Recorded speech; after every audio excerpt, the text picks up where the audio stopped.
அன்பர்களே, இந்த பூஜைக்கு என்னென்ன தேவை அப்படிங்கிறத இப்போ நம்ம பார்க்கலாம். இந்த பூஜைக்கு வாழை இலை, முதல்ல ஒரு நல்ல வாழை இலை நமக்கு வேண்டும். ரெண்டாவதா, சுவாமிக்கு நெய்வேத்தியம் பண்ணுறதுக்காக நாம் இப்போ அவல் பொரி வச்சுருக்கோம், நெல் பொரி வச்சுருக்கோம். அதாவது அவல் பொரி, நெல் பொரி இந்த ரெண்டு தான் சுவாமிக்கு வச்சு பூஜை பண்ணணும். கடையில் இருக்கக்கூடிய அந்த பொரியை வச்சு நம்ம பூஜை பண்ணுற வழக்கம் நம்மக்கிட்ட கிடையில இல்லை. இப்போ இடையில வந்த ஒரு பழக்கம், அந்த பொரி வச்சு பூஜை பண்ணுறோம். ஆனால் சுவாமிக்கு ரொம்ப விசேஷமாக சொல்லப்பட்டது, ஆகமங்களிலே சொல்லப்பட்டது இந்த அவல் பொரியும் நெல் பொரியும். அடுத்ததாக சுவாமிக்கு விநாயகருக்கு பிரியமான அவல் நம்ம வைக்க போகிறோம். அவல் சுவாமிக்கு பிரியமான அச்சு வெல்லம், விநாயகர் பெருமானுக்கு பிரியமான நிலக்கடலை, பொட்டுக்கடலை. சுவாமிக்கு தேவையான இந்த நெய்வேத்திய பொருள்களை நம்ம இந்த மாதிரி ஒரு தொன்னையிலையோ ஒரு கிண்ணத்திலையோ கொட்டி தயார் பண்ணி வச்சுக்கணும். இந்த விநாயகர் வழிபாடு நம்ம செய்ய போகிறது முழுக்க முழுக்க விநாயகர் பெருமானில் மஞ்சளில் செஞ்சு தான் வழிபாடு பண்ண போகிறோம். அதுக்கு தேவையான மஞ்சளை நம்ம தயார் பண்ணி வச்சுக்கணும். சுத்தமான மஞ்சள், இது கூட கொஞ்சம் கஸ்தூரி மஞ்சள், சந்தனம் நான் சேர்த்துருக்கேன். அடுத்ததா சுத்தமாக 3 கிணத்திலிருந்து எடுக்கப்பட்ட தண்ணீர், பைப்பிலிருந்து பிடிச்ச தண்ணி கிடையாது, சுத்தமாக 3 கிணத்துல தண்ணி பிடிச்சிட்டு வந்து வச்சுருக்கேன். 3 கிணத்துல சுத்தமான தண்ணி கொண்டு வந்து வச்சுருக்கேன். அது கூட இப்போ நீங்கள் பார்த்துட்டு இருக்கிறது 3 கிணத்து தண்ணீர், பன்னீர் பாட்டில், சந்தன அத்தர், இதெல்லாம் தயார் பண்ணி வச்சுக்கிறோம். சுவாமிக்கு அர்ச்சனை பண்ணுறதுக்காக நாம் இங்கே விநாயகருக்கு பிரியமான அருகம்புல் வச்சுருக்கோம், விநாயகருக்கு பிரியமான வில்வம் வச்சுருக்கோம், சாமந்தி பூ, நந்தியாவர்த்தம்னு சொல்லக்கூடிய நந்தியாவட்டை பூ, விநாயகருக்கு பிரியமான வெள்ளருக்கு, அரளி புஷ்பம். என்கிட்ட இத்தனையும் கிடைச்சது நான் எல்லாம் சேகரித்து வச்சுருக்கேன். உங்ககிட்ட இத்தனையும் கிடைக்கலைன்னா அரளிப்பூ என்ன பூ கிடைக்குதோ அது போதுமானது. இத்தனை பூக்களையும் போட்டு பண்ணால் ரொம்ப சிறப்பு, அதனால் சொல்கிறேன். அடுத்ததாக பூஜைக்கு தேவையான பஞ்சபாத்திர உத்திரணி, ஊதுபத்தி, மணி, கற்பூரம் இதெல்லாம் தயார் பண்ணி வச்சுருக்கேன். இப்போ இந்த பூஜையை எப்படி நம்ம பண்ண போகிறோம் அப்படிங்கிறத நேரடியாக பார்க்கலாம். இன்னொன்று சொல்ல மறந்துட்டேன், சுவாமிக்கு 2 வெத்தலை, 2 பாக்கு, 2 வாழைப்பழம். செவ்வாழைப்பழம் தான் வைக்கணும் அப்படிங்கிறது கிடையாது. என்ன வாழைப்பழம் இருக்கோ 2 வாழைப்பழம் வைக்கலாம், தப்பு இல்லை. இப்போ எப்படி செய்ய போகிறோம் விநாயகர் பூஜை அப்படிங்கிறத நேரடியாக நம்ம பார்க்க போகிறோம். அன்பர்களே, முதல்ல மஞ்சள், கஸ்தூரி மஞ்சள், சந்தனம் இதெல்லாம் கலந்து வச்சுருக்கோம். அதை நம்ம ஒரு தட்டில் கொட்டிக்க போகிறோம். அதன் பிறகு இதில் நம்ம கலக்கிறது சந்தன அத்தர், அதை கொஞ்சம் சேர்த்துக்கிறோம். இப்போ பன்னீரை ஒரு சொம்பில் ஊற்றி தயாராக வச்சுக்கிறோம். பன்னீர் கொஞ்சம் கொஞ்சமாக சேர்த்துக்கோங்க, எல்லாத்தையும் ஒன்றா சேர்ந்தால் மஞ்சள் ரொம்ப தண்ணியாக போயிடும். நம்ம சிறப்பாக எடுத்து வச்சிருக்கக்கூடிய 3 கிணற்று தண்ணீர் கொஞ்சம் கொஞ்சம் ஊற்றிக்கிறோம்.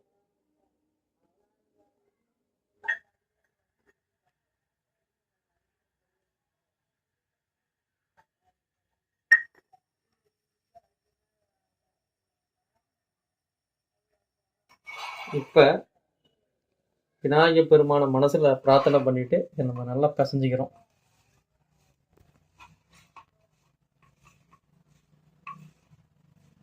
உங்களுக்கு பிசையும் பொழுதே ஒரு நல்ல நறுமணம் வீசும். கிணற்று தண்ணி ரொம்ப விசேஷமானது. எல்லா பூஜைகளுக்கும் கிணற்று தண்ணி பயன்படுத்தணும்னா ரொம்ப சிறப்பு. நல்லா கொலகொலன்னு பிசைஞ்சிடாம நல்லா கெட்டியாக பிசைஞ்சிக்கணும் மஞ்சளை.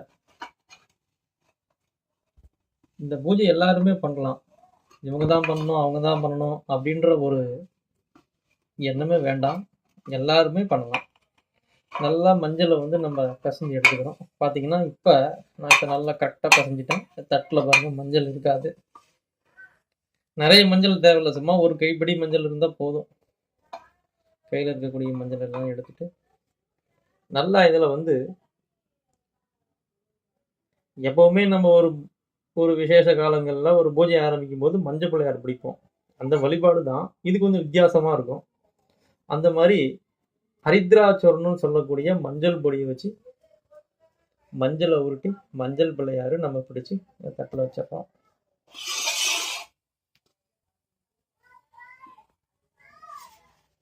அடுத்ததாக வந்து ஒரு இலை, இந்த வாழை இலையை நம்ம சுத்தமாக எடுத்து பரப்பிக்கிறோம், வச்சிடறோம்.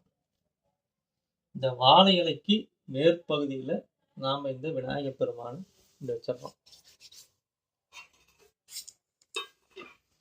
அடுத்ததாக சுவாமிக்கு 2 வெற்றில 2 களிப்பாக்கு, இந்த நுனி வடக்கு அல்லது கிழக்கு நோக்கி இருக்கிற மாதிரி வச்சுட்டு 2 வாழைப்பழம் வச்சிட போகிறோம்.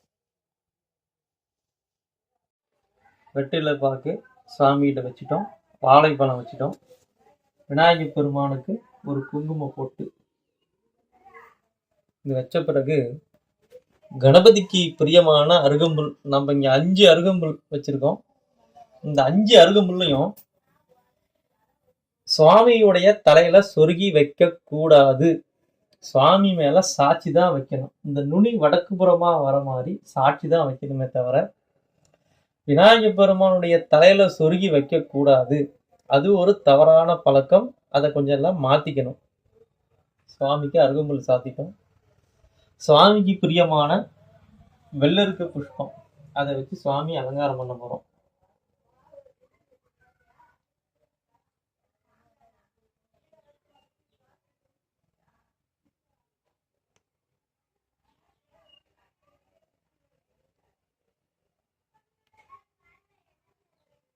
நல்லா அழகா சுவாமியை வந்து அருகம்புல் சாத்தி வெள்ளருக்கு புஷ்பம் வச்சு அலங்காரம் பண்ணியிருக்கோம்.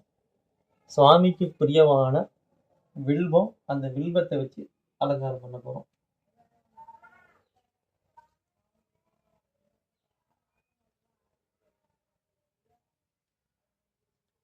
வில்வத்தை எப்பயுமே நீங்க பறிக்கும் பொழுது அன்பர்கள் வந்து இந்த மாதிரி 3 கூட்டிலையா இருக்கிற மாதிரி பறிச்சுக்கோங்க. காமிக்கிறேன். இந்த மாதிரி 3 கூட்டிலையா இருக்கிற மாதிரி பறிச்சுக்கோங்க. சிவபெருமானுக்கு 3 கண் திருலோச்சனன் அப்படின்னு சொல்லுவாங்க. அந்த மாதிரி இந்த வில்வமும் வந்து 3 இலையா இருக்கும். 3 இலையா இருக்கிற மாதிரி பறித்து வழிபாடு பண்ணால் நமக்கு ஒரு நல்ல பலன்கள். பத்திரத்தை கிள்ளி பூஜை பண்ணலாம், தவறு கிடையாது. இருந்தாலும் வில்வத்தை பொறுத்த மட்டும் 3 இலையா எடுத்து நம்ம சுவாமிக்கு, விநாயகர் பெருமானுக்கு, முருகப்பெருமானுக்கு, சிவபெருமானுக்கு, மகாலட்சுமிக்கெல்லாம் வில்வம் ரொம்ப உகந்தது. வில்வத்தால் பூஜை பண்ணால் ரொம்ப சிறப்பு, ஆகவும் சொல்லுது.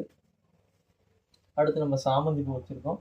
சாமிக்கு ஒரு 3 இடத்துல சாமந்தி பூ வச்சு அலங்காரம் பண்ணுறோம். அடுத்ததாக நந்தியாவர்த்தமும் அரளிப்பூ, இப்படி உதிரியா தனித்தனியாக இருக்கக்கூடிய பூ நமக்கு வேண்டும். இந்த பூ வச்சு நம்ம இப்போ அலங்காரம் பண்ணிட்டோம். இதுக்கு தேங்காய் வேணும்னா நம்ம உடைச்சிக்கலாம், தேங்காய் வேணும்னா உடைச்சிக்கலாம், தேங்காய் இல்லைன்னா அப்படியே விட்டுடலாம், தவறு ஒன்றும் கிடையாது. அடுத்த சுவாமிக்கு பிரியமான விசேஷ நெய்வேத்தியங்கள் நம்ம வைக்க போகிறோம். நடுப்பகுதியில் அவல் வைக்கிறோம், நடுவில் அவல் வச்சுக்கிட்டோம், நெல் பொரி வச்சுக்கிட்டோம். சுவாமிக்கு பிரியமான அவல் பொரி. அடுத்ததாக சுவாமிக்கு பிரியமான நிலக்கடலை, அச்சு வெல்லம், பொட்டுக்கடலை. ஒரு முக்கியமான விஷயம், எல்லாருக்கும் ஒரு சந்தேகம் வரும், இத்தனை நெய்வேத்தியமும் வைக்கணுமா அப்படின்னு. இதெல்லாம் கிடைக்கலன்னா வெறும் அவல் மட்டும் வச்சு கூட பூஜை பண்ணலாம், இல்லை கிடைச்ச ஏதாவது ஒரு நெய்வேத்தியம் வச்சு பூஜை பண்ணலாம். நான் கொஞ்சம் பிரம்மாண்டமாக இருக்கணும்னு சொல்லி இத்தனையும் சேகரித்து வச்சுருக்கேன். இப்போ எல்லாம் நம்ம தயார் பண்ணி வச்சுட்டோம். இப்போ நமக்கு தெரிந்த விநாயகர் பெருமானுடைய ஸ்துதி, ஸ்தோத்திரம், இது ஏதாவது முதல்ல சொல்லிட்டு, நான் ஒரு கணபதிக்குரிய ஒரு மூல மந்திரம், இது சித்தர்களுடைய வழிபாட்டு முறையில் வந்த மூல மந்திரம், அதை சொல்லுவேன். 108 முறை அந்த மூல மந்திரத்தை இந்த பூஜையெல்லாம் முடிச்சுட்டு 108 முறை ஜபம் பண்ணணும். ஜபம் பண்றதுக்கு முன்னாடி நான் போகக்கூடிய இந்த காரியத்தில் இருக்கக்கூடிய தடைகளை நீக்கி காரிய சித்தியை, காரிய வெற்றியை எனக்கு விநாயக பெருமான் தரணும்னு சொல்லி கணபதியை வேண்டிட்டு இந்த மந்திரத்தை 108 முறை ஜபம் பண்ணிட்டு அதுக்கப்புறமா நம்ம அந்த காரியத்துக்கு போனோம்னா சிறப்பாக அந்த காரியம் வெற்றியோட அமையும். இப்போ நம்ம ஒரு வேலைக்காக போகிறோம் அப்படின்னா ஒரு 3 மணி நேரத்துக்கு முன்னாடியே இந்த பூஜையை நம்ம தயார் பண்ணி முடிச்சுட்டு போகிறது நல்லது. அவசரமாக பண்ணுறதுனால எந்த பலனும் கிடையாது. ஆரம்பரை பொறுமையாக நாளைக்கு ஒரு விஷயத்துக்காக போகிறோம் அப்படின்னா இன்றைக்கே கூட இந்த பூஜையை பண்ணலாம், தவறு கிடையாது. எக்காரணத்து கொண்டும் அவசரமாக போக வேண்டாம், செய்ய வேண்டாம். பொறுமையாக பூஜையை பண்ணிவிட்டு பொறுமையாக சுவாமி வழிபாடு பண்ணிட்டு போங்க. பக்கத்தில் ஏதாவது விநாயகர் கோயில் இருந்தால் விளக்கேற்றிட்டு ஒரு தேங்காய் உடைச்சிட்டு நீங்கள் தாராளமாக போகலாம். அந்த காரியம் நமக்கு வெற்றியாக அமையும். இப்போ நான் சின்ன ஸ்லோகம் ஒரு 2-3 விநாயகர் ஸ்லோகத்தை சொல்லி அதுக்கப்புறம் இந்த மூல மந்திரத்தை சொல்ல போகிறேன். நீங்கள் கேட்டுக்கோங்க. அந்த மூல மந்திரம் நமக்கு என்ன மந்திரம் அப்படிங்கிறதையும் உங்களுக்கு நான் சொல்லிடுறேன். ஸ்ரீ குருப்யோ நமஹ. ஹரிஹி ஓம். கஜானனம் சந்திரசமானவர்ணம் ஸ்வதந்தபாசாங்குஷலட்டுகானி ஹஸ்தைர்ததானம் கமலாசனஸ்தம் விக்னேஸ்வரம் நௌமி சதா பிரசன்னம்.